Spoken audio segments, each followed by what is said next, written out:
used to suck at languages. I was really bad at it, really.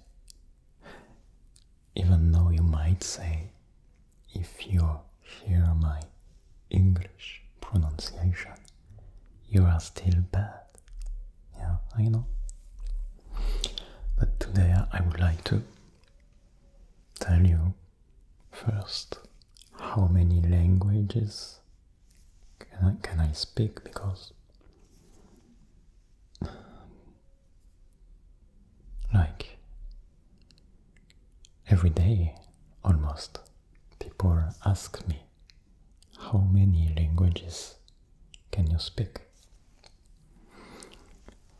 And then I will just talk a bit about my history, if I may say. Okay, so first, how many languages can I speak? Well, if we talk about having a conversation about anything, I would say 4 languages.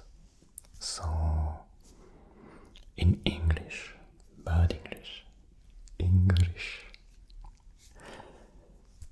in French, Japanese and Korean. And I know a bit of some other languages because I love languages and I tried to study a lot of languages, even though I forgot most of it. So I just know a bit of like Mandarin Chinese as I am learning it right now, a bit of Russian, just a bit Ruski.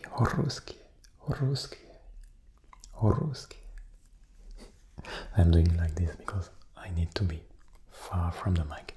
Ruski, you know? Ruski.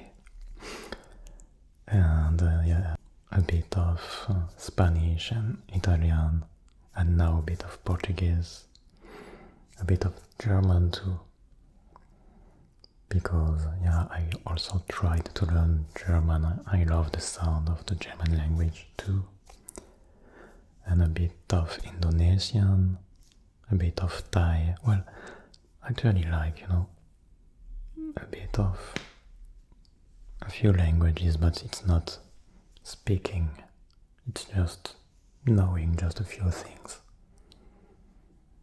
So because I am always happy to just say even one word or 2 words in a language to your mother language, maybe.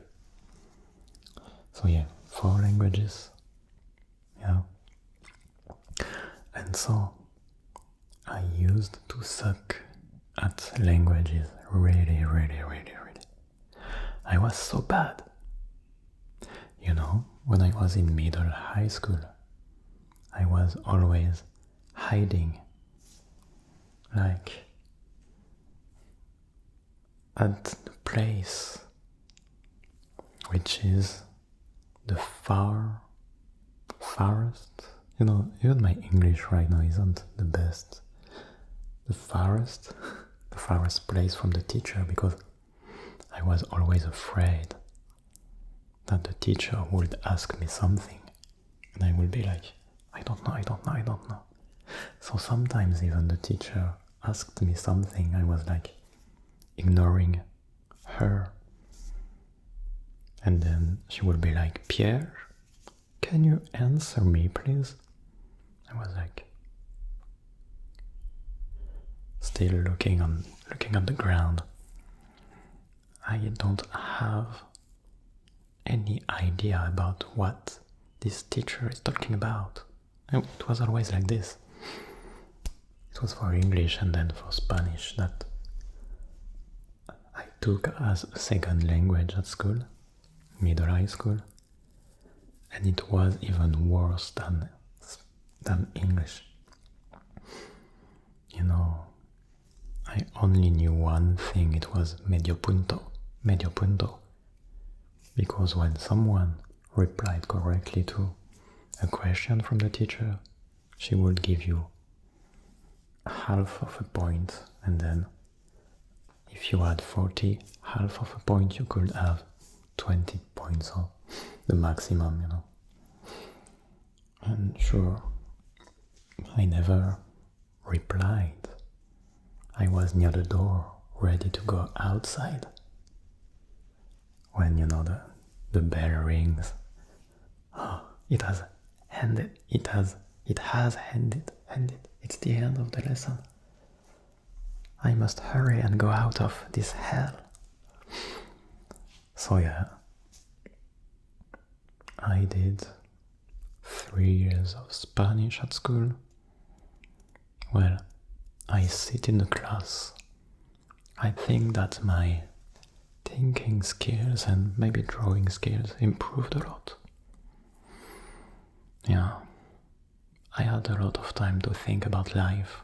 Well, actually, I would say that in middle high school and in high school, most of the time I was just daydreaming. Just, what should I do with this life? I don't know. I didn't know at all. And I was just, working to have the average result, just to go to the next class. It was just this. And then I sucked at languages, but I wanted to learn Japanese because, since I was a child, I loved everything about Japan and, well, Asia in general. So I watched Japanese movies and Japanese animation, and I also played video game a lot when I was a kid. And with my friends we were watching the magazines of Japan, of video games, and we were like, we would love to go to Japan one day.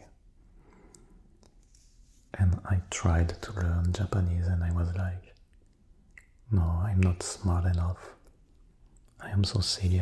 Me learning Japanese? No way. But I tried and I stopped. And I tried again and I stopped again and I tried again and I stopped again. Maybe the first time I tried I was 14 years old. Yeah, 14 years old I think. And sure, I stopped, and then a few years after I started again and stopped again, and it was like this. And then, well, I don't know why, but from one point I thought that if I imagine myself speaking the language, I would be able to learn the language and speak it. And so I had this goal, the goal of speaking Japanese, enjoying a good conversation with a Japanese friend. And with this in mind, I tried again to learn Japanese on my own. And then I went to the university to learn Japanese. Well, there were some other goals actually. If I could go to the university, I could also, if I worked well, I could also get a scholarship to go to Japan and study in Japan. So that was my goal, I had no money. I was so poor, so I just needed to find a way to go to Japan. And this was, the scholarship was my gate to Japan anyway. So I learned Japanese like crazy. I enjoyed it. So many hours a day learning Japanese. I also watched hundreds of hours of anime, Japanese anime. I watched so many, yeah. And so I learned Japanese. I went to Japan with the scholarship.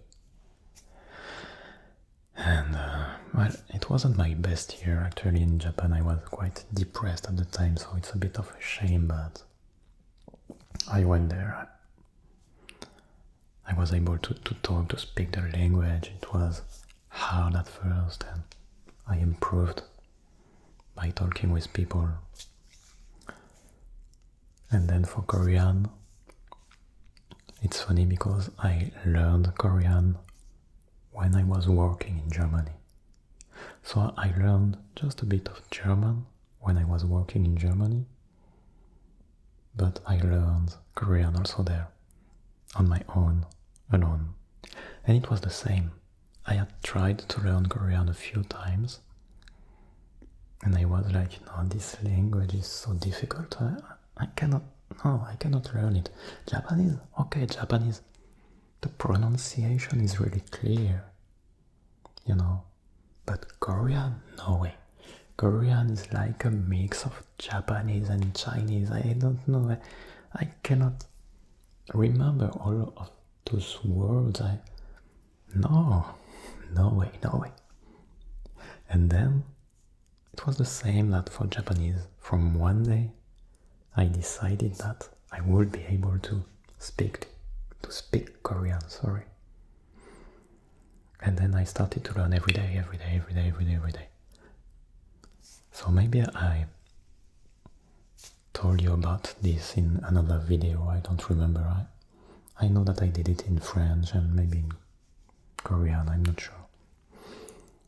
But before going to work, I would wake up at 4 a.m.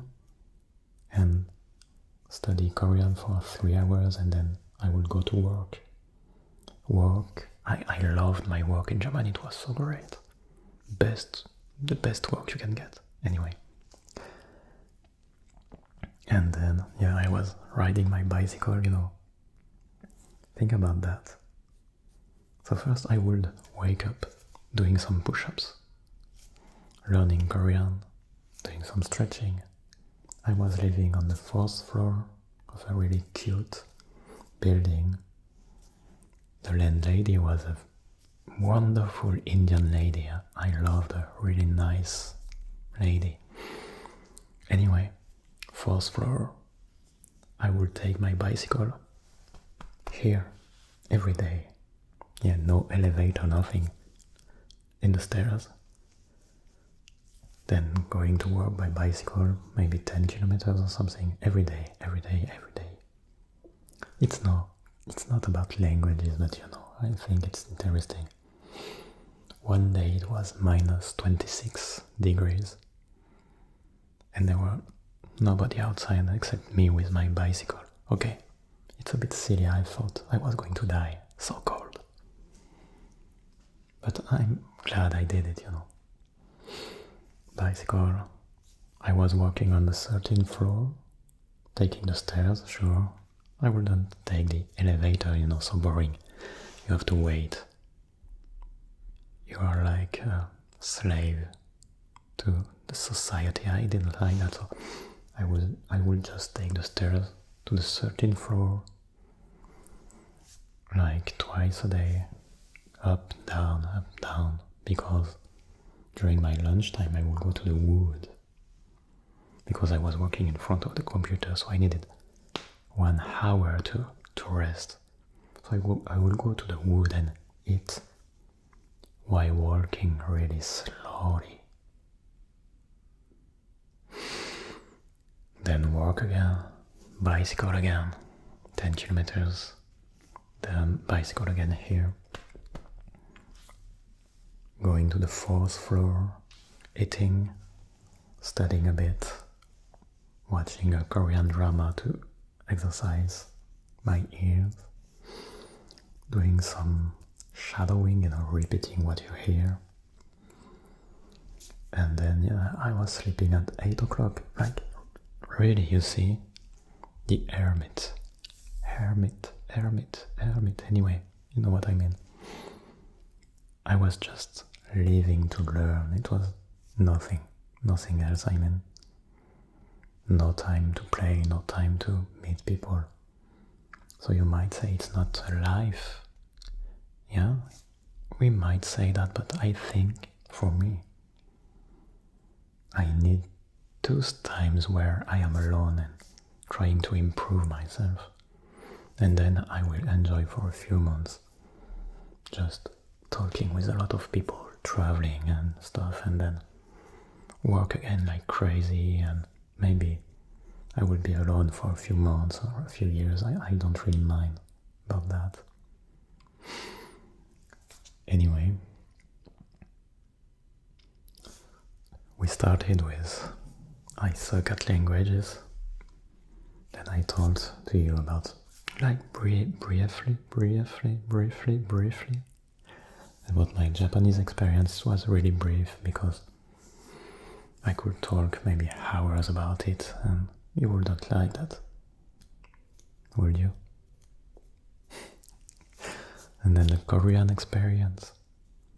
But then after that, yeah, I tried to learn Mandarin Chinese maybe 10 times, and I stopped each time, and now I am trying to learn it again, and I am exactly now in this time where I am a bit tired. So either I rest a bit and then start again, either I will stop again and start again learning in a few months. Yeah, it has been 3 days I haven't learned any Chinese. I know it's not good, but I hope that this time I can go through. It's always the same. Either you are here and you stop and it's the end, and you have to start from the beginning a few months after, or either you are here, you just push. You push through it, and then you progress. I think that when we learn something, anything, there are some kind of walls along the way, like this. And so sometimes it's really hard to climb on that wall. Really, really hard. You are almost suffering. You should love what you do, but sometimes you are suffering because you are not making any progress anymore, or you feel like this. You're here. You want to continue. You want to continue. You want to be better. But it feels like you are not going anywhere, and then you will just give up. I mean, I say you, but me, anybody. And I know I did it several times. Maybe I didn't like it that much, I don't know. But so now I am right behind this wall, and I hope that I can climb it once again. And then maybe after a few months I will meet with another wall even bigger like this. And either I stop or either I tried to climb it and to win. Anyway, sometimes I do some video like this in a, let's say, soft spoken voice. Maybe that when I tell my story I tend to go faster a bit. But I hope that you can enjoy this kind of video too, because, well, it might help you for whatever you are trying to do in your life. And maybe you can even sleep to this voice. Anyway, thank you for watching if you have made it until now. And yeah, have a good night or a good day or whatever.